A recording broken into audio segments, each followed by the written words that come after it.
estatizado, né? Mas esse tipo de projeto, por exemplo, ligando o Rio de Janeiro a São Paulo, passando por Campinas, ligando os dois principais aeroportos do país, ou dois dos mais importantes aeroportos, ao longo do tempo, ele não vai se pagando? Digamos, mesmo que não se pague nos primeiros 30 anos, 40 anos, daqui a 50 anos, não terá sido um bom negócio? Em nenhum lugar do mundo, trem-bala se paga sozinho. Tem forte envolvimento financeiro do governo e por muitos anos. Vou te dar exemplos da história internacional. Já falei do caso da Itália, em que ele era privado e foi estatizado.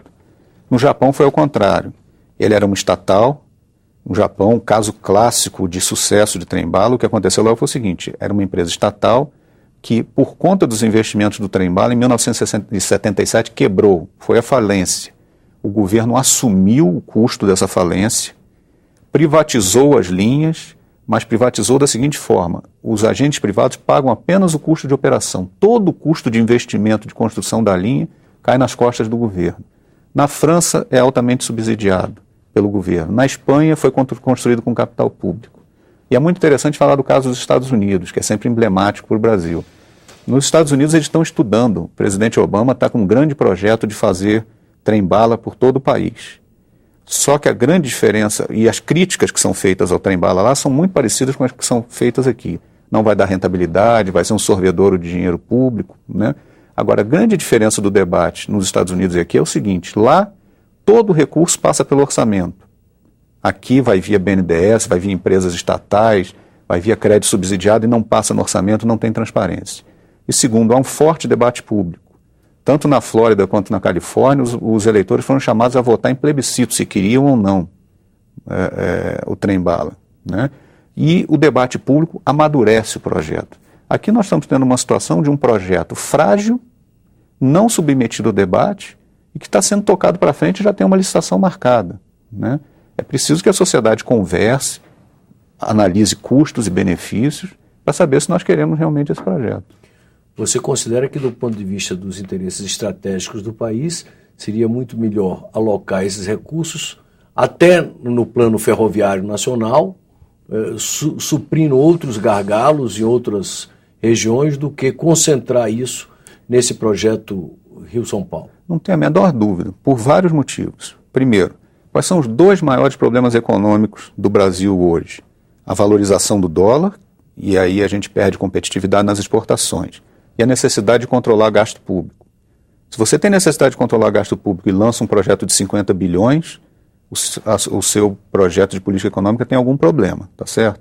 Você está fazendo agora um projeto de ajuste fiscal para cortar 50 bilhões no custeio da máquina e vai ao mesmo tempo lançar um projeto de investimento bilionário. Não faz muito sentido. Segundo, se você quer dar competitividade às exportações brasileiras, você tem que investir no transporte ferroviário de carga, e não no transporte de passageiro, para fazer a carga das exportações brasileiras chegar mais barata no porto e, portanto, ser mais barata na negociação internacional. Segundo lugar, não faz sentido do ponto de vista de distribuição de renda. Você vai estar gastando bilhões para transportar executivos de alta renda entre Rio e São Paulo, né? É um projeto concentrador de renda. Você distribuiria muito melhor, isso teria impacto social muito melhor, se você investisse na mobilidade urbana, para o trabalhador não ficar 3 horas no trajeto casa-trabalho todos os dias nos grandes centros urbanos, no transporte centro-periferia, né? E do ponto de vista de desenvolvimento regional também não faz sentido, porque você está fazendo um investimento bilionário na região mais desenvolvida do país. Então, não faz sentido do ponto de vista de prioridade de investimento, nem dentro do contexto macroeconômico. O que você enxerga, então, por trás desse megaprojeto? Por que ele está sendo tocado dessa maneira? Olha, eu não conheço os meandros políticos, mas me parece que o grande canto de sereia que fez esse projeto ir para frente foi a ideia de que não entraria dinheiro público, de que ele seria financiável inteiramente com dinheiro privado e que haveria investidores privados interessados em ter rentabilidade. Se fosse assim, seria ótimo, porque você agrega mais um item na matriz de transporte do país sem custo nenhum para o governo, né? Mas não é isso que está acontecendo. Passo a passo a gente vai vendo que o governo está entrando mais, aí vira um compromisso político, né?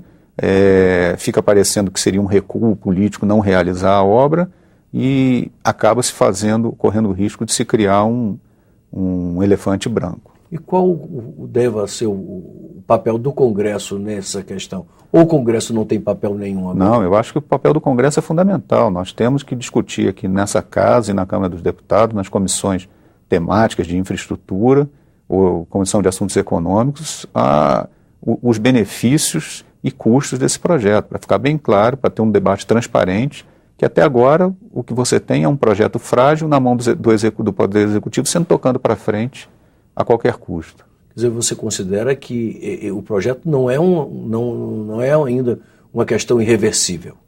Não, eu acredito que não. Até porque se o governo for aprofundar o seu ajuste fiscal proposto nesse início de gestão, ele vai ter que entrar na avaliação de investimentos de baixo retorno e alto custo. E certamente o trem-bala estaria na primeira posição para ser cortado. Seria até uma sinalização interessante do ponto de vista econômico. Você, sem fazer um corte real, porque essa despesa ainda não foi feita, né, você sinaliza um ajuste fiscal sem precisar estar cortando despesa real, né, despesa que já está em curso. É muito diferente você diminuir benefícios sociais, diminuir o custeio da máquina, porque aí você está cortando na carne mesmo, diminuir a despesa com educação. É muito mais difícil do que você simplesmente cancelar um investimento que ainda não foi feito. E você disse que o primeiro edital de licitação foi adiado.